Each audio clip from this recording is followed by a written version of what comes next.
Hello बच्चों, welcome to Abhipedia powered by Abhimanyu IAS. कैसे हो बच्चों? आप सब लोग कैसे हो? क्या हाल चाल सबका? Hello hello everyone. तो कैसे हो सब लोग? आई होप आप सब लोग सेफ होंगे, अपने घरों में, अपने अपने घरों में अच्छे से सेफ रह रहे होंगे। तो क्योंकि टाइम ऐसा चल रहा है, कोविड-19 कोरोना वायरस, सबको पता है कि टाइम ही ऐसा चल रहा है। तो इस सिचुएशन में घर पे रहिए, सेफ रहिए, वही बेटर रहता है। तो बच्चों, जैसे कि आपको पता है सीपीओ का जो नोटिफिकेशन है, वो नोटिफिकेशन बेसिकली एसएससी ने क्या किया, सारे जो पेपर है उनको एक्सटेंड कर दिया है, नई डेट्स निकाल दी हैं। तो उन डेट्स के चलते हुए अब हमारा जो पेपर है वो नवंबर में होने वाला है।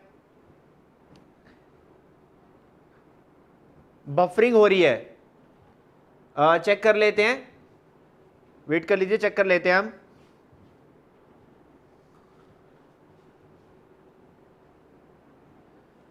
Good afternoon everyone, good afternoon. Voice mismatch, wait we will check, हम चेक कर लेते हैं इसको।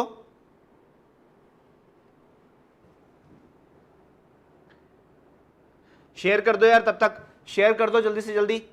चेक कर रहे हैं प्रॉब्लम को, शेयर कर दो जल्दी से जल्दी, तब तक share the session as soon as possible, जल्दी से जल्दी शेयर कर दो।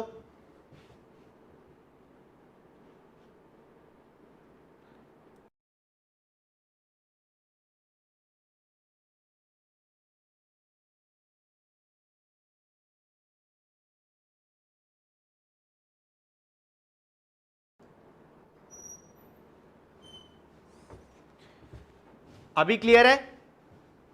हाँ जी बच्चों, अब बताइए, क्या अब मेरी आवाज आ रही है या अभी भी बफरिंग चल रही है? सेम प्रॉब्लम अभी भी आपको आ रही है? जल्दी बताइए।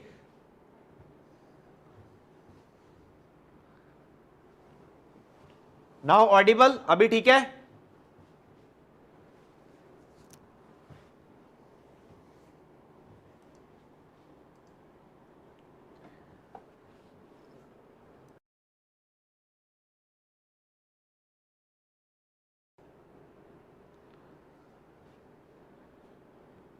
हाँ जी बच्चों, अभी आ रही है आवाज आपको?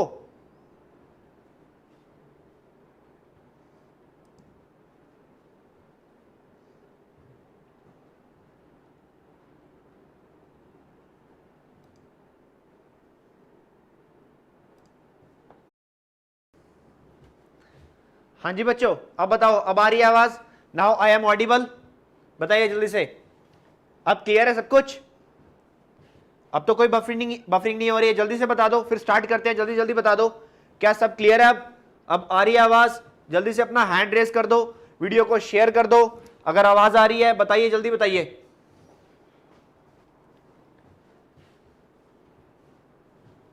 चलिए, अब क्लियर, तो अब बढ़ते हैं आगे, क्लास को स्टार्ट करते हैं। शेयर कर दो क्लास को ज्यादा से ज्यादा अपने फ्रेंड्स के साथ, और लाइक कर दो जल्दी से जल्दी। हम बढ़ते हैं क्लास की तरफ, हम स्टार्ट करते हैं आज का हमारा सेशन। आज हम डिस्कस करने वाले हैं करंट अफेयर्स। करंट अफेयर्स, ऐसे ऐसे करंट अफेयर्स आज हम पढ़ेंगे जो कि एग्जाम में बहुत अच्छे लेवल पे पूछे जाते हैं और पूछे जाएंगे, ठीक है? जो कि जैसे क्वेश्चन एग्जाम में आते हैं। हालांकि प्रीवियस क्लासेस में भी हमने वैसे ही क्वेश्चंस की बात की है, और आज भी कुछ ऐसे ही क्वेश्चंस की बात करेंगे जो एग्जाम में पूछे ही जाते हैं। तो पहले हम पढ़ेंगे थ्योरेटिकल पार्ट, पहले हम थ्योरेटिकल पार्ट को डिस्कस करेंगे, उसके बाद पढ़ेंगे एमसीक्यूज। ये एमसीक्यूज जो रहने वाले हैं, ये इसी थ्योरेटिकल पार्ट के बेस के ऊपर होंगे। तो इसके लिए आपको पूरा का पूरा क्लास अटेंड करना पड़ेगा। पहले आपको थ्योरी समझनी है, और ध्यान से समझना, और एक कॉपी पेन साथ में लेके बैठना, सब कुछ लिखते जाना, क्योंकि इसी के बेस के ऊपर एट द एंड में क्वेश्चन पूछने वाला हूं। तो पूरा ध्यान से रहना, क्लियर? चलिए बढ़ते हैं आगे, स्टार्ट करते हैं आज का हमारा सेशन, दैट इज जुनून एसएससी। और इसमें हम पढ़ेंगे बहुत ही महत्वपूर्ण करंट अफेयर्स जो कि एग्जाम में पूछे जाएंगे पक्का। चलिए बढ़ते हैं आगे, स्टार्ट करते हैं। चलिए, ये रहा हमारा पहला न्यूज, आज का हमारा पहला करंट अफेयर। तो पहला करंट अफेयर क्या कहता है? हिंदी में ट्रांसलेट मैं करूंगा, तो हिंदी वाली चिंता मत करो, क्लियर? हिंदी वाली चिंता मत करो, हिंदी में ट्रांसलेट मैं करने वाला हूं। तो सबसे पहले यहां पे दिया क्या? सबसे पहले दिया यहां पे, दैट इज एनएचआरसी। एनएचआरसी क्या है बच्चों? That is national human rights commission. National human rights commission, national human rights commission. ये नेशनल ह्यूमन राइट्स कमीशन क्या है? ये नेशनल ह्यूमन राइट्स कमीशन है, मानवाधिकार की बात कर रहे हैं हम। तो बेसिकली इंडिया में क्या हुआ, इंडिया में आया that is rights to human rights act, rights to humans act, human rights act जिसको हम बोलते हैं। ह्यूमन राइट्स एक्ट कब आया? ह्यूमन राइट्स एक्ट आया था 1993 में, 1993 में।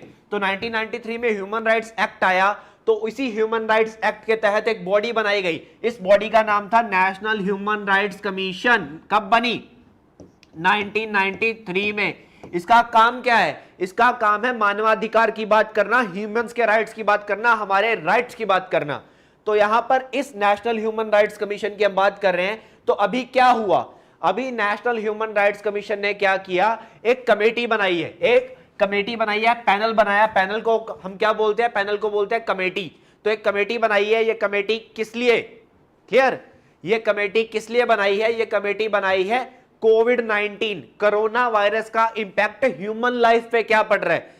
क्लियर? हमारा जो इंसानी जीवन है, जो मानव है, जो ह्यूमन बीइंग्स हैं, इनके ऊपर, मानवों के अधिकारों के ऊपर, ह्यूमन राइट्स के ऊपर क्या कोविड-19 जो है वो ह्यूमन राइट्स का शोषण कर रहा है? क्लियर? बेसिकली इस बीमारी के चलते हुए हमें जो हमारे राइट्स मिलते हैं, हमारे जो मानवाधिकार, राइट टू एजुकेशन हो गया, राइट टू लिव हो गया, बेसिकली फ्रीडम हो गया, क्या ये सब कुछ मिल रहा है या इसका कहीं ना कहीं शोषण हो रहा है? तो नेशनल ह्यूमन राइट्स कमीशन ने इन सबको देखने के लिए यहां पे एक कमेटी बनाई है। और इस कमेटी के हेड कौन रहने वाले हैं? बात यहां पे ये आती है।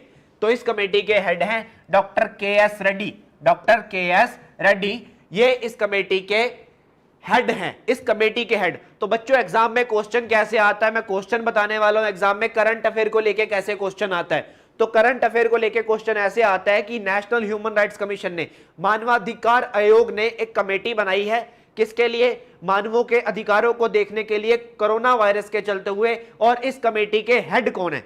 ऐसा क्वेश्चन आता है। Who is the chairman of that committee? इस कमेटी के अध्यक्ष कौन है? तो इस कमेटी के अध्यक्ष है के.एस. रेड्डी। ये आपको पता होना चाहिए, वेरी इंपॉर्टेंट, बहुत ही महत्वपूर्ण है ये।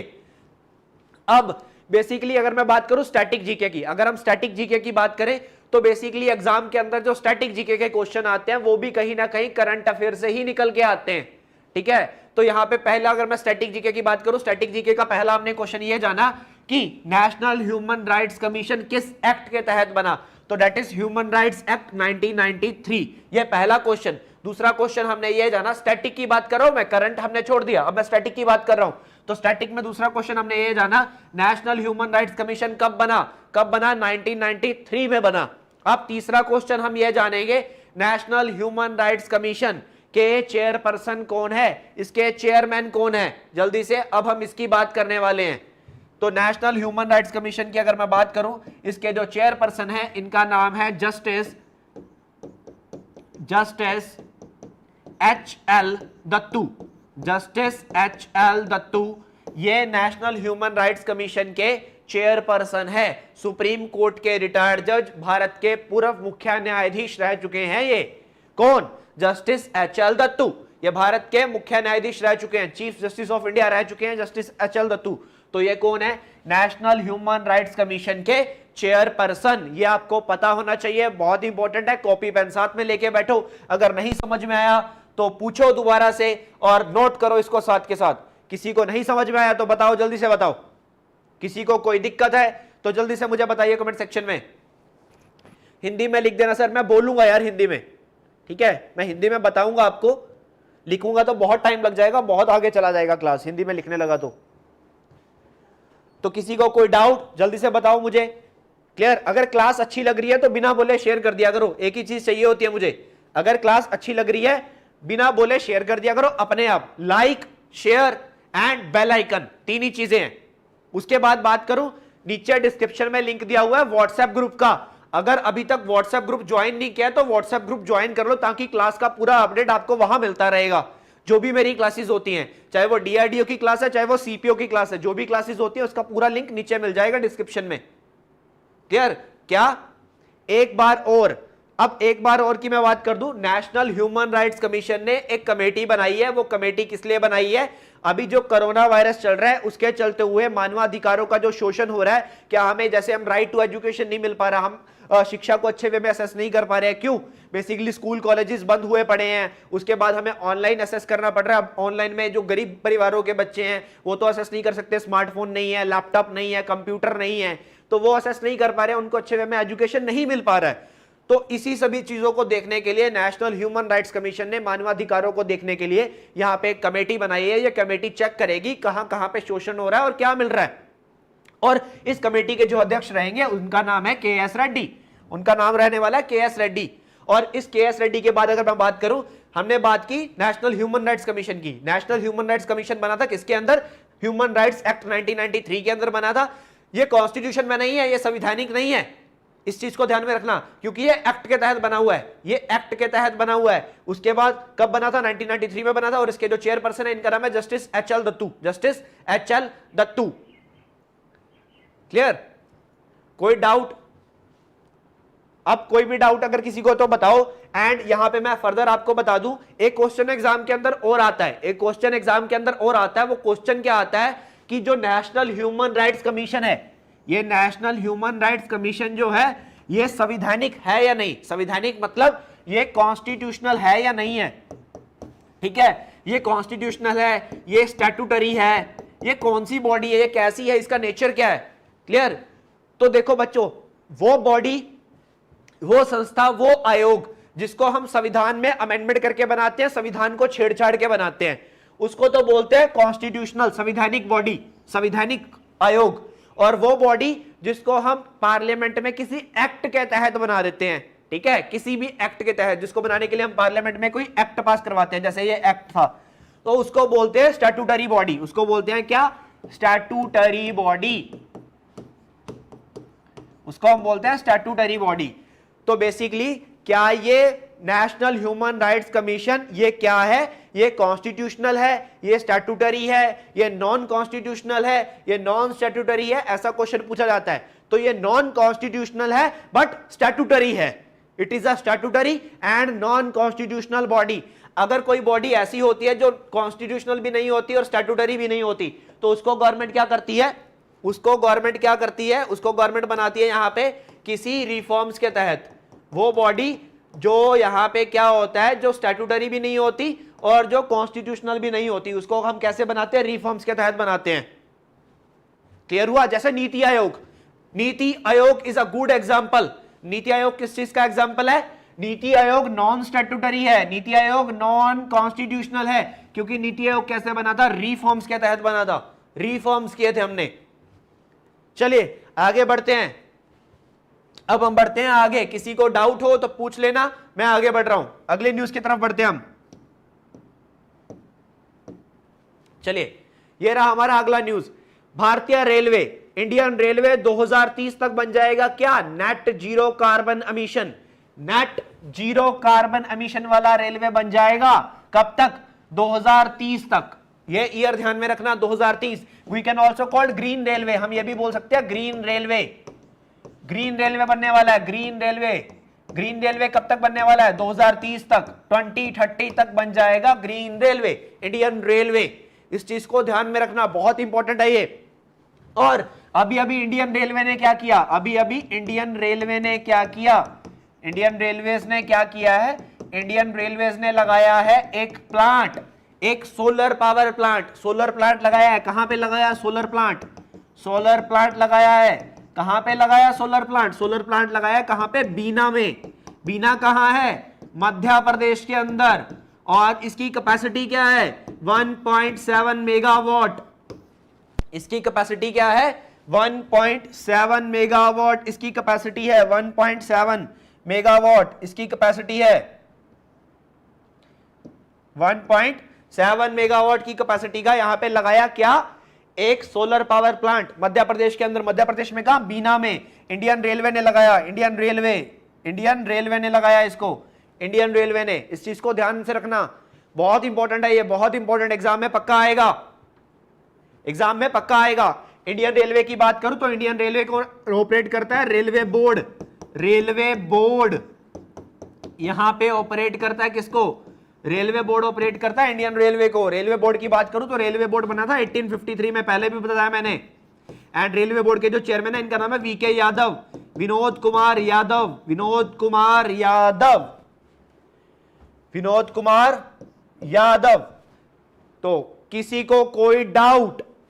बच्चों अगर मन में कोई दुविधा है तो साथ के साथ क्लियर कर लो अपनी दुविधा को।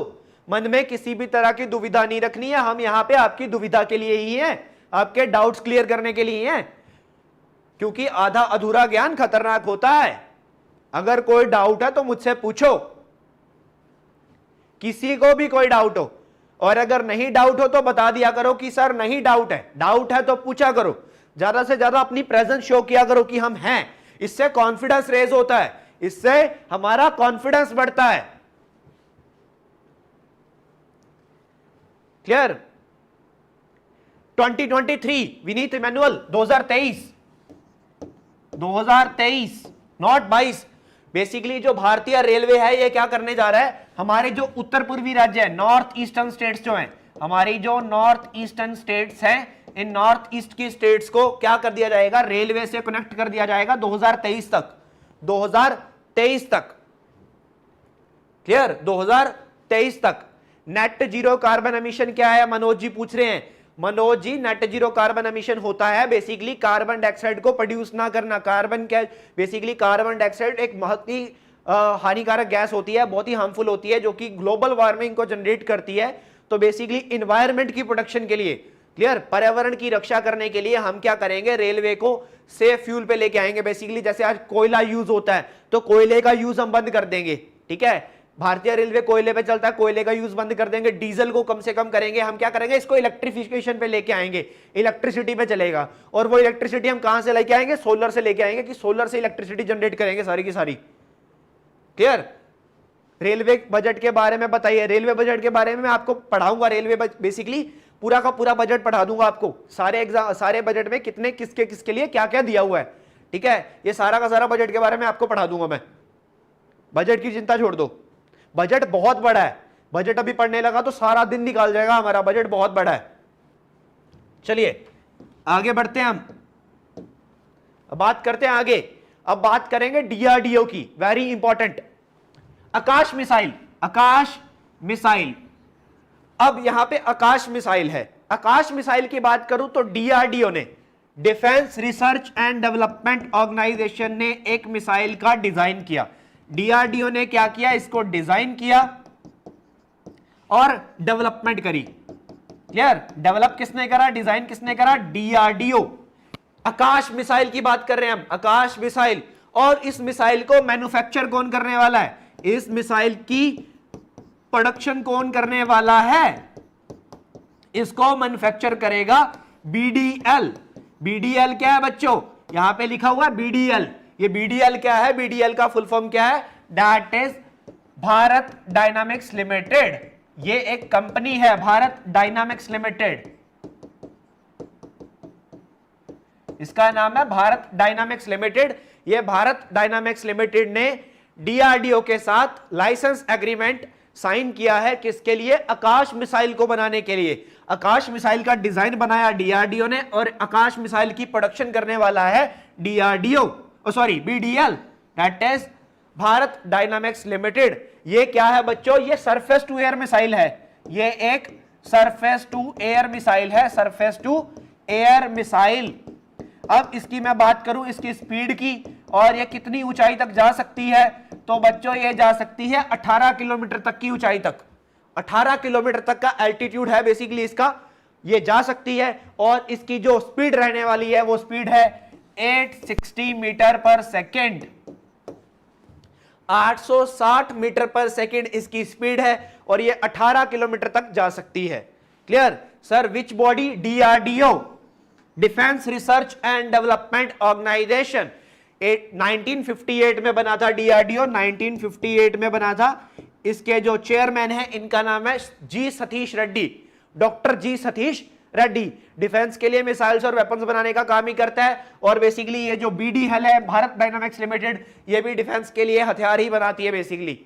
तो इस मिसाइल को बनाएगा BDL, Bharat dynamics limited. India और चाइना के बीच में एलएसी के चलते हुए, एलएसी पे जो इश्यू चल रहे हैं उसके चलते हुए भारतीय सेनाओं ने, चाहे वो आर्मी हो, एयरफोर्स हो, नेवी हो, सबने ही अपनी फोर्सेस को स्ट्रॉन्ग करना शुरू कर दिया है। हम ज्यादा से ज्यादा डिफेंस परचेजिंग कर रहे हैं, ज्यादा से ज्यादा हथियार खरीद रहे हैं, मिसाइल्स, वेपन्स, एयरक्राफ्ट्स हम ज्यादा से ज्यादा खरीद रहे हैं, ताकि अगर कल को कुछ भी होता है तो हम अपने आप को पूरा सेफ रख के चल रहे हैं कि हम किसी से डरने वाले नहीं है, हमें किसी का भय नहीं है।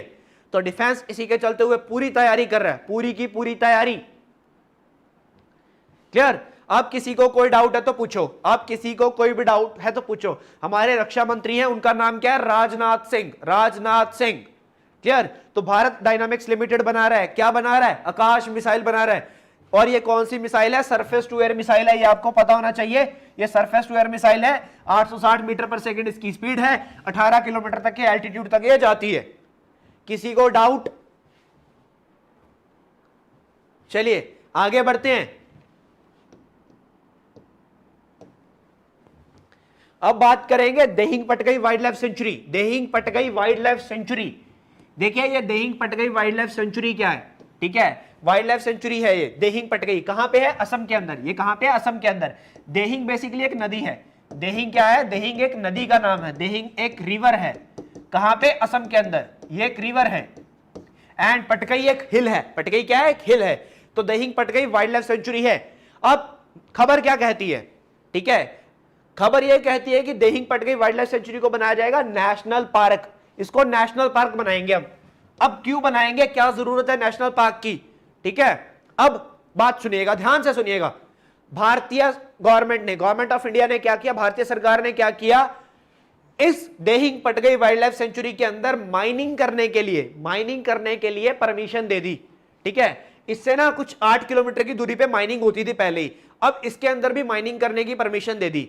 अब वाइल्ड लाइफ सेंचुरी जो होती है ना, वाइल्ड लाइफ सेंचुरी में ह्यूमन इन्वॉल्वमेंट होती है, बट इतनी ज्यादा तो नहीं होती है, बट ह्यूमन इन्वॉल्वमेंट होती है और माइनिंग हो सकती है यहाँ पे।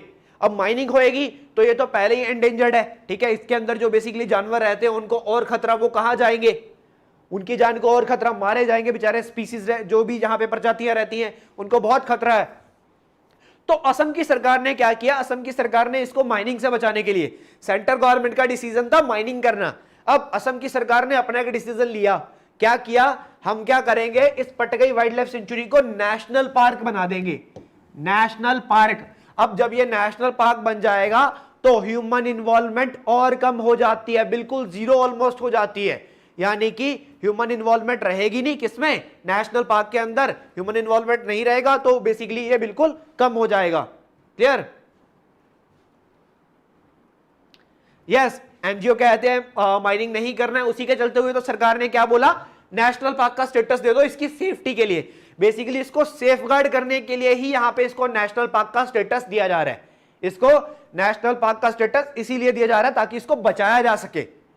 ठीक है, और कोई रीजन नहीं है, और कोई रीजन नहीं है यहां पे इसको नेशनल पार्क बनाने का। और ये कहां पे है? देहिंग रिवर के ऊपर है, असम के अंदर। और यहां की सबसे इंपॉर्टेंट बात, ये भारत की इकलौती ऐसी वाइल्ड लाइफ सेंचुरी है, ये भारत की इकलौती ऐसी वाइल्ड लाइफ सेंचुरी है जिसके अंदर कैट्स की, वाइल्ड कैट्स की, जैसे हम जिन्हें हम बोलते हैं जंगली बिल्लियां, जंगली बिल्लियों की 7 प्रजातियां। ठीक है, बेसिकली देयर आर 7 स्पीसीज, 7 प्रजातियां हैं किसकी? जंगली बिल्लियों की।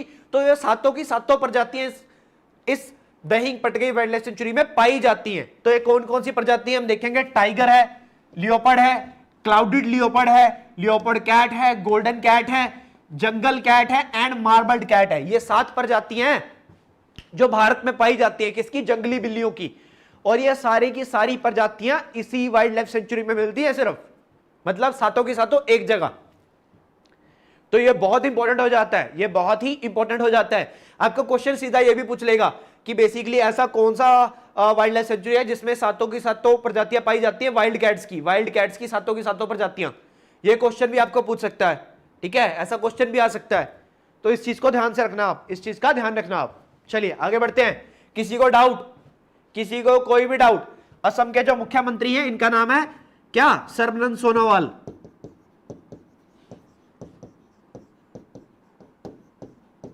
सर्बानंद सोनोवाल, यह है असम के मुख्यमंत्री, और गवर्नर है यहां के जगदीश मुखी, जगदीश मुखी। क्लियर? चलिए, एनी डाउट? बच्चों कोई डाउट है तो पूछो यार, जोश लेके आया करो, जोश अपने अंदर। उरी मूवी देखी होगी सबने, उरी मूवी, ठीक है। हाउस द जोश, हाउस द जोश, वो फीलिंग होनी चाहिए आपके अंदर, आपके अंदर ऐसी फीलिंग होनी चाहिए जब भी बैठे हैं कि हम करके जाएंगे, हाउस द जोश, ठीक है। वो जोश अपने अंदर लेके बैठा करो कि हमें जिंदगी में कुछ करना है, हम करके रहेंगे। तो जब भी मैं पूछूं हाउस द जोश, यू हैव टू से हाय सर। झुकना नहीं है, लगे रहना है, लगे रहना है। चलिए बढ़ते हैं आगे। अब बात करते हैं क्या, मालदीव्स और श्रीलंका की। मालदीव्स और श्रीलंका क्या कहते हैं, मीजल्स और रुबेला वायरस। बेसिकली अभी क्या चल रहा है, अभी चल रहा है कोरोना वायरस, अभी चल रहा है हमारे पास क्या, कोरोना वायरस। इसी तरह से दो वायरस और हैं, उनका नाम है मीजल्स, उसको हम क्या बोलते हैं, मीजल, एंड एक क्या है, रुबेला। मीजल्स और रुबेला वायरस। अब ये वायरस भी ऐसे हैं जिनका कोई इलाज नहीं है, इनका कोई इलाज नहीं बना आज तक, मीजल्स और रुबेला का। तो बेसिकली हम क्या करते हैं, इसको प्रोटेक्ट करने की काम कर रहे हैं कि ये केसेस मीजल्स और रुबेला वायरस ना ही आए, ना ही आए, हम ये प्रोटेक्शन रहती है हमारी। तो world health organisation, world health organisation ने एक टारगेट रखा था, क्या, वर्ल्ड हेल्थ ऑर्गेनाइजेशन ने एक टारगेट रखा था कि पूरी दुनिया में जिन भी कंट्रीज में आता है ये रुबेला और मीजल्स, तो 2023 तक इसको हम खत्म करने की कोशिश करेंगे, 2023 तक। बट यहां पे एक खबर आती है, ये खबर क्या कहती है कि दो कंट्रीज, उन कंट्रीज का नाम क्या है, मालदीव्स और श्रीलंका, मालदीव्स और श्रीलंका। श्रीलंका आपको पता है basically, Sri Lanka Maldives basically India के नीचे एक छोटा सा टापू है श्रीलंका, आपको पता है, ठीक है। तो क्या हुआ, मालदीव्स और श्रीलंका ऐसी कंट्रीज डिक्लेयर हुई जिनके अंदर पिछले 1-2 साल से कोई केस आया ही नहीं, ना मीजल्स का ना रुबेला का। पिछले काफी टाइम से इसमें ना मीजल्स का केस आया ना रुबेला का कोई केस आया। तो हुआ क्या, सरकार ने क्या कर दिया, डब्ल्यूएचओ ने क्या कर दिया, डब्ल्यूएचओ ने कर दिया कि ये जो मीजल्स और रुबेला वायरस है ये मालदीव्स और श्रीलंका में बिल्कुल नहीं है। तो ये दो कंट्रीज ऐसी हैं, ये जो मीजल्स और रुबेला फ्री हो चुकी हैं। मतलब इन्होंने क्या किया, 2023 से पहले 2020 में ही अपने टारगेट को अचीव कर लिया। 2020 में ये क्या हो गए, मीजल्स भी नहीं है, रुबेला भी नहीं है, ठीक है। ये ऐसी अचीवमेंट आ रही है, ये बहुत अच्छी बात है कि ऐसी बीमारियां खत्म हो रही है, ये ऐसी बीमारी है जिनका कोई इलाज नहीं है। तो ये किसने बोला, डब्ल्यूएचओ ने बोला। क्या डब्ल्यूएचओ क्या कहता है, ये मीजल्स और रुबेला ये खत्म हो चुके हैं। कौन सी कंट्रीज में, मालदीव्स और श्रीलंका।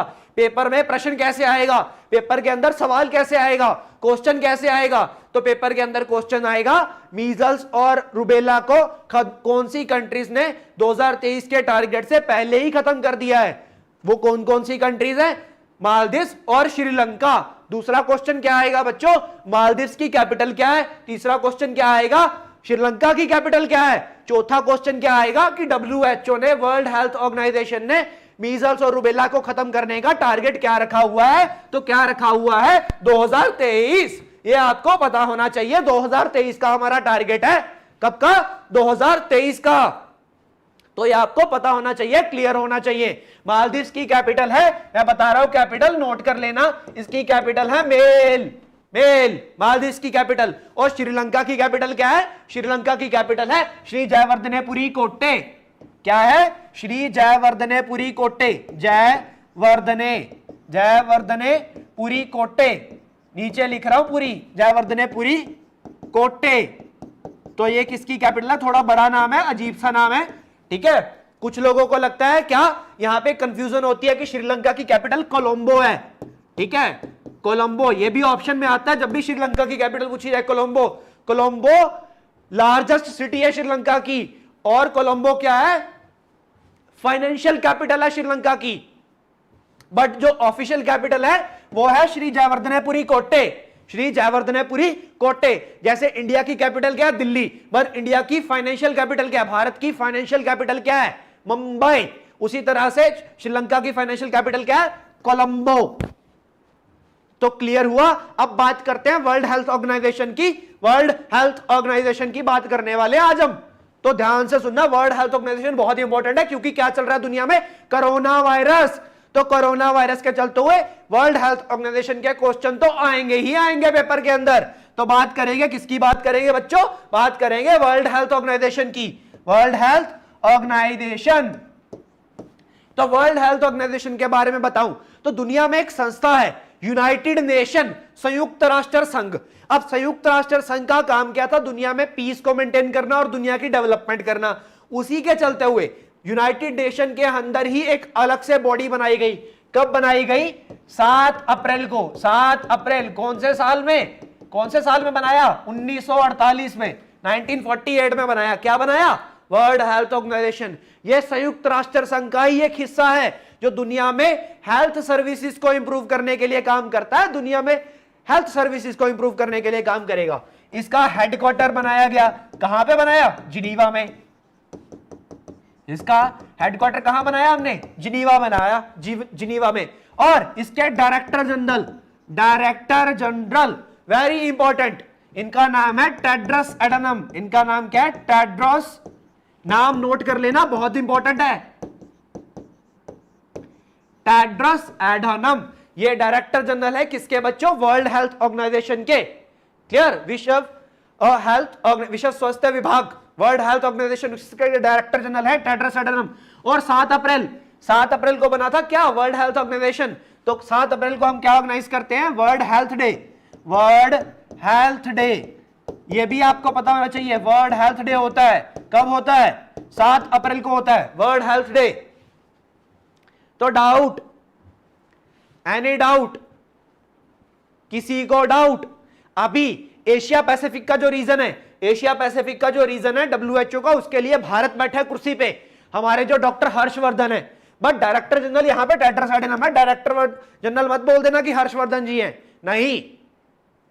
चलिए आगे बढ़ते हैं। हिमाचल प्रदेश भारत का पहला राज्य बना। हिमाचल प्रदेश भारत का पहला ऐसा राज्य बना जिसके अंदर क्या है? हिमाचल प्रदेश भारत का पहला राज्य बना जिसके अंदर हर एक घर में एलपीजी गैस कनेक्शन आया। कौन सा राज्य पहला राज्य बना है? सीधा क्वेश्चन आएगा ये, सीधा क्वेश्चन कि कौन सा ऐसा राज्य बना है जिसमें पूरे घरों में, इस राज्य में सभी घरों में एलपीजी गैस का कनेक्शन है? तो हिमाचल प्रदेश। अब एलपीजी क्या होता है? एलपीजी होता है लिक्विफाइड पेट्रोलियम गैस।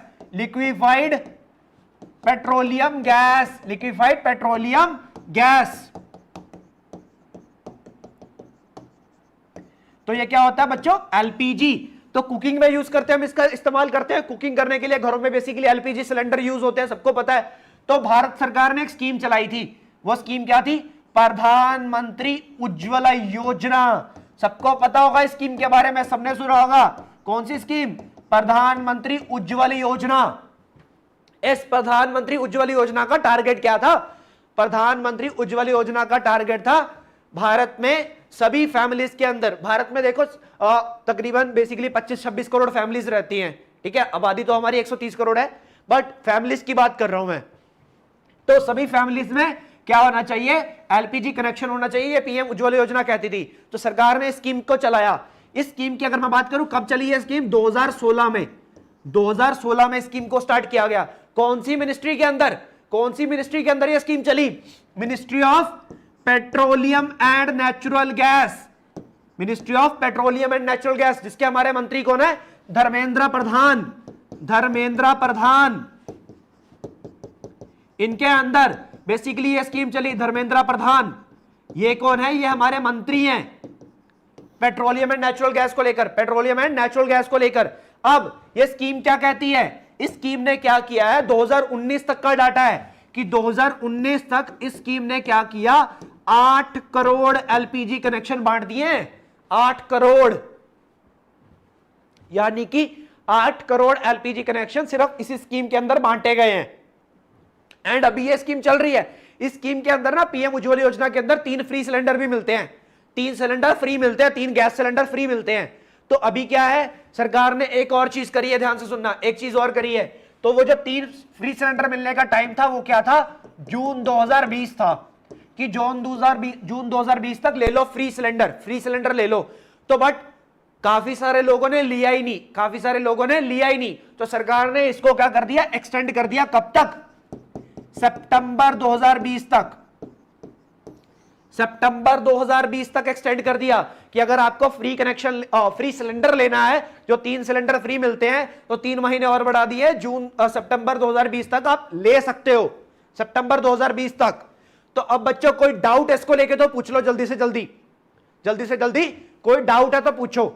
इनिशियली 2016 में आई थी ये स्कीम, 2016 में हमने टारगेट किया था हम 5 करोड़ बांटेंगे, बट हमने बाद में इसको फिर से एक्सटेंड कर दिया, तो 2019 तक हम 8 करोड़ बांट चुके हैं, हमें बांटने हैं 10 करोड़, ठीक है। और 3 फ्री सिलेंडर मिलते थे, जून 2020 तक मिलने थे, उसको बढ़ाकर कर दिया सितंबर 2020। तो कोई डाउट, एनी डाउट? चलिए आगे बढ़ते हैं। KVIC, that is khadi village industries commission, khadi village industries commission,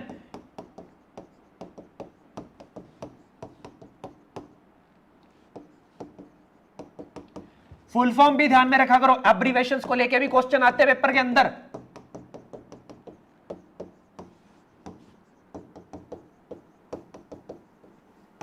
khadi village and industries commission, ये भारत सरकार की वो बॉडी है जो इंडिया में खादी को प्रमोट करने के लिए काम करती है। बेसिकली इसको लेके एक एक्ट बनाया गया था, ये भी स्टैट्यूटरी बॉडी है, ये भी स्टैट्यूटरी है NHRC की तरह। तो KVIC एक्ट कब आया था? 1956 में, 1956 में। और ये कब बनी, ये बॉडी कब बनाई गई? 1957 में, 1957 में बनाई गई। तो खादी विलेज इंडस्ट्रीज कमीशन क्या करता है? इंडिया में खादी को प्रमोट करने के लिए काम करता है। तो अभी इसने क्या कर दिया, खादी के बने हुए मास्क, खादी के बने हुए फेस मास्क कोविड के चलते हुए, और ये ऑनलाइन बेच रहा है, ऑनलाइन 30-40 रुपए का मास्क बेच रहा है, ऑनलाइन बिक रहा है, जिसको खरीदना है खरीदो, ठीक है, ऑनलाइन इसकी वेबसाइट पे बिक रहा है, इसकी वेबसाइट पे। अब यहां पे इंपॉर्टेंट बात बताने जा रहा हूं, किसको लेकर? भारतीय झंडे को लेके। उसके पहले मैं बता दूं इस बॉडी के चेयरमैन, इसके चेयरमैन का नाम क्या है? इसके चेयरमैन कौन है? तो इसके चेयरमैन है विनय कुमार सक्सेना, विनय कुमार सक्सेना, विनय कुमार सक्सेना। विनय कुमार सक्सेना कौन है? खादी विलेज इंडस्ट्रीज कमीशन के चेयरमैन। तो ये नाम लिख लेना, नाम को ध्यान में रखना। अब मैं बताऊंगा, क्या बताऊंगा? फ्लैग, फ्लैग की बात करेंगे हम। हमारा जो नेशनल फ्लैग है, हमारा जो नेशनल फ्लैग है, अब नेशनल फ्लैग की बात करेंगे। अब नेशनल फ्लैग क्या होता है? जब रिपब्लिक डे आता है, जब 15 अगस्त आती है, तो क्या होता है? हम देखते हैं कि बेसिकली क्या मिलने शुरू हो जाता है? फ्लैग। इंडिया में फ्लैग ही फ्लैग बिकते हैं, हर जगह झंडे खरीदो, झंडे खरीदो, झंडे खरीदो, ठीक है। बट क्या देखते हैं कि मोस्टली जो छोटे छोटे झंडे होते हैं वो प्लास्टिक के बने होते हैं। हम क्या देखते हैं? प्लास्टिक के बने होते हैं झंडे। अब ये प्लास्टिक के जो झंडे बनते हैं ना, ये लीगल नहीं है, ये लीगल नहीं है प्लास्टिक के झंडे। तो ये प्लास्टिक के झंडे आते कहां से है? प्लास्टिक के झंडे आते हैं अदर कंट्रीज से, चाइना जैसे देशों से, चाइना जैसे देशों से भारत का झंडा बन के आता है, ठीक है। आप सोचो भारत का तिरंगा कहां तक फैला हुआ है, चाइना की कंपनीज बना रही है इसको, चाइना से बन के भारत में आता है भारत का तिरंगा, ठीक है। अब भारत का तिरंगा चाइना से बन के आता है प्लास्टिक से। अब भारत सरकार ने क्या किया? 2019 में भारत सरकार ने क्या किया? इंडिया के अंदर जो हमारा फ्लैग है, झंडा है, ठीक है, यह झंडा इंडिया के अंदर ही बनेगा। किसी भी कंट्री से, किसी भी बाहर वाले देश से इसका इंपोर्ट, इसका आयात नहीं किया जाएगा, इसका आयात नहीं किया जाएगा। आयात बंद कर दिया, आयात को बंद कर दिया गया है, आयात नहीं होगा। किसका? झंडे का। अब यह झंडा भारत में ही बनेगा, भारत का झंडा, इसका इंपोर्ट बंद, नहीं खरीदना हमें किसी देश से। हमारा झंडा है, हम खुद बनाएंगे, हम खुद बनाएंगे अपना झंडा। और इस झंडे को बनाने का अधिकार अब भारत के अंदर एक ही बॉडी है, जिसको, एक ही स्टैट्यूटरी बॉडी है जिसके अंदर यह झंडा बनेगा, वो है KVIC, khadi village industries commission, khadi village industries commission. तो किसी को डाउट, कोई झंडे को लेकर डाउट पूछो, KVIC को लेकर डाउट पूछो। चलिए आगे बढ़ते हैं।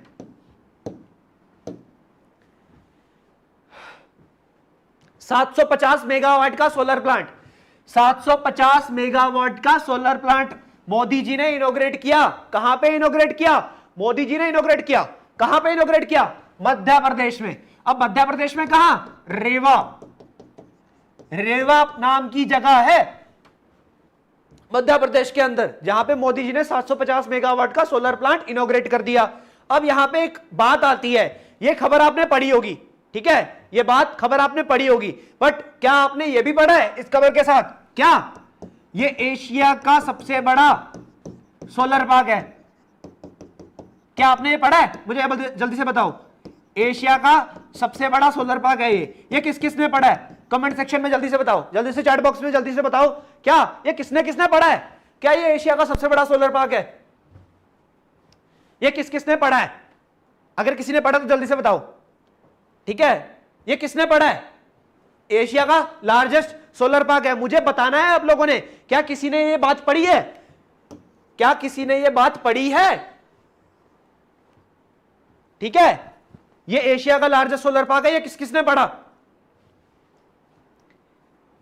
तो भैया जिसने भी पढ़ा है, ये नहीं है, ये गलत है, ठीक है। ये न्यूज चैनल वाले क्या करते हैं, खबरों को बड़ी बनाने के लिए, काफी सारे चैनल्स क्या करते हैं, खबरों को बड़ी बनाने के लिए बोल देते हैं कि एशिया का सबसे बड़ा सोलर पार्क, एशिया का सबसे बड़ा सोलर पार्क। ये नहीं है, ये नहीं है एशिया का सबसे बड़ा सोलर पार्क, क्योंकि एशिया का सबसे बड़ा सोलर पार्क, दुनिया का सबसे बड़ा सोलर पार्क वो कहां है, वो मैं बताऊंगा अभी कहां है।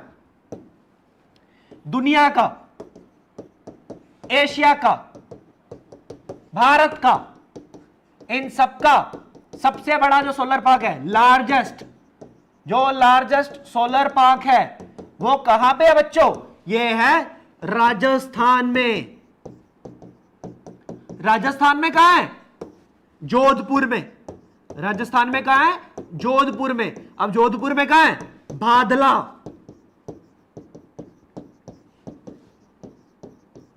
भादला सोलर पार्क, भादला सोलर पार्क, ये क्या है? ये भादला सोलर पार्क दुनिया का सबसे बड़ा सोलर पार्क, दुनिया का सबसे बड़ा सोलर पार्क। क्यों? कितनी कैपेसिटी है? 2245 मेगावाट, 2245 मेगावाट की कैपेसिटी के साथ यह दुनिया का सबसे बड़ा सोलर पार्क है। क्लियर हुआ? डाउट? किसी को डाउट है तो पूछो, ठीक है। अब सोलर की बात करें, सोलर आता है रिन्यूएबल, और रिन्यूएबल के अंदर, नवीकरणीय ऊर्जा के अंदर। सोलर किसके अंदर आता है? रिन्यूएबल एनर्जी के अंदर, नवीकरणीय ऊर्जा के अंदर। अब नवीकरणीय ऊर्जा के जो हमारे मंत्री हैं, इनका नाम है आर.के. सिंह, राजकुमार सिंह, राजकुमार सिंह हमारे मंत्री हैं। राजकुमार सिंह कौन है? हमारे मंत्री हैं। अब आगे बात करूंगा मैं, आगे बात करेंगे इसको लेके, इंपॉर्टेंट बातें, बहुत सारे क्वेश्चन बताऊंगा, बहुत सारे ऐसे इंपॉर्टेंट चीज बताऊंगा जो आपने पहले नहीं सुनी होंगी इसको लेके। चलिए अब बताते हैं क्या कितना करना है। तो हमारा टारगेट है, सोलर की बात करें तो सोलर की बात ही करेंगे। अब 2010 में हमारे पूर्व प्रधानमंत्री मनमोहन सिंह जी ने एक टारगेट रखा था। वो टारगेट क्या था? वो टारगेट रखा था कि भारत को क्या करना है, ये मनमोहन सिंह ने रखा था। मनमोहन सिंह ने क्या रखा? मनमोहन सिंह ने रखा कि 20 गीगावाट सोलर एनर्जी जनरेट करनी है। कब तक करनी है? 2022 तक। बट 2015 में क्या हुआ? यह था 2010 में। 2015 में मोदी जी ने क्या किया? मोदी जी ने क्या कर दिया? इसको बढ़ाकर कर दिया 100 गीगावाट, कि भारत क्या करेगा? 100 गीगावाट करेगा। कब तक? 2022 तक की। तो हमें कितनी यहां पे एनर्जी जनरेट करनी है? हमें करनी है, सोलर की बात कर रहा हूं, कितना सोलर जनरेट करना है? 100 गीगावाट करना है। कब तक? 2022 तक। और रिन्यूएबल की बात करूं तो 175 गीगावाट रिन्यूएबल एनर्जी, नवीकरणीय ऊर्जा। रिन्यूएबल के अंदर आता है सोलर, रिन्यूएबल के अंदर आएगा सोलर। कब तक करना है? 2022 तक। 2022 तक करना है। तो डाउट किसी को कोई भी डाउट? क्लियर? अब आगे बढ़ता हूं, अब आगे और बढ़ रहा हूं, अब और अच्छी बातें बताऊंगा, वो भी ध्यान से सुनना, ठीक है। अब और अच्छी बातें बताऊंगा, वो भी ध्यान में सुनना।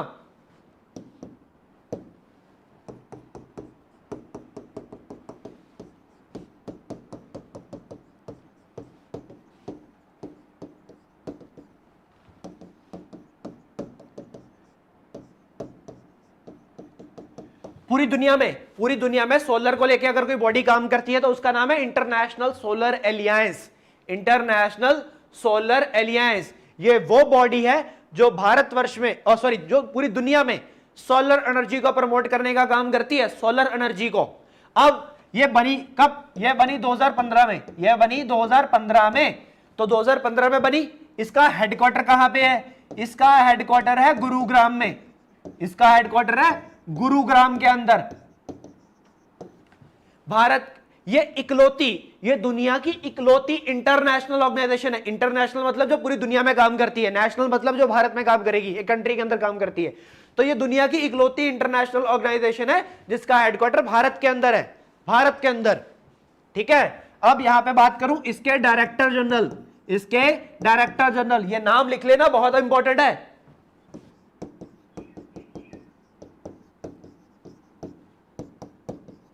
इनका नाम है उपेंद्र त्रिपाठी, उपेंद्र त्रिपाठी इनका नाम है, Upendra Tripathi. International solar aliens कब बना? 2015 में बना, गुरुग्राम में हेडक्वार्टर है इसका। तो बच्चों को डाउट, कोई डाउट है तो पूछो।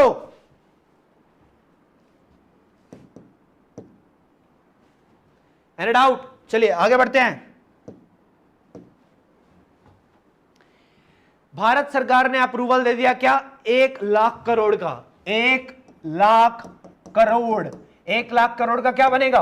Agriculture infrastructure fund, agriculture infrastructure fund. ये एग्रीकल्चर इंफ्रास्ट्रक्चर फंड क्या है? ये क्या है एग्रीकल्चर इंफ्रास्ट्रक्चर फंड? यानी कि भारत में काम करने वाले जो बैंक्स हैं, जो फाइनेंशियल इंस्टीट्यूशंस हैं, ये क्या करेंगे? ये किसानों को या फिर जो एग्रीकल्चर से रिलेटेड काम करने वाली इंस्टीट्यूशंस हैं, एजेंसियां हैं, संस्थाएं हैं, ऐसी संस्थाओं को लोन देंगे। कितना loan? 1 lakh crore, 1 lakh crore, 1 trillion, 1 trillion का लोन दिया जाएगा। ये लोन, ये जो फंड है, इसका टेन्योर कितना रहेगा? कितना टाइम चलने वाली है? 10 साल, 10 साल, 2020 से लेके 2029, 2020 से लेके 2029 तक चलेगा। इसके बाद फर्दर बात करें 2020 से 2029, जो किसान या फिर इंस्टीट्यूट इसके अंदर कर्जा लेगा, पैसा लेगा, उसको यहां पे सब्सिडी मिलेगी। सब्सिडी क्या होता है?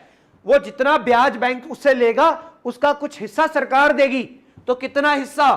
कितना इंटरेस्ट सबवेंशन, हम इसको बोलते हैं इंटरेस्ट सबवेंशन सब्सिडी, 3%, 3% का डिस्काउंट। क्लियर? कोई डाउट इसके अंदर कोई भी डाउट? एग्रीकल्चर के हमारे मिनिस्टर कौन है? एग्रीकल्चर के हमारे मिनिस्टर है नरेंद्र सिंह तोमर, नरेंद्र सिंह तोमर। चलिए कोई डाउट है तो पूछिए, मैं देखता हूं कमेंट्स। रंगेश बोल रहे हैं क्या sir Pavagada solar park is largest? Second largest है भैया, सेकंड लार्जेस्ट। कर्नाटका के अंदर आता है, ये 2000 मेगावाट कैपेसिटी है इसकी।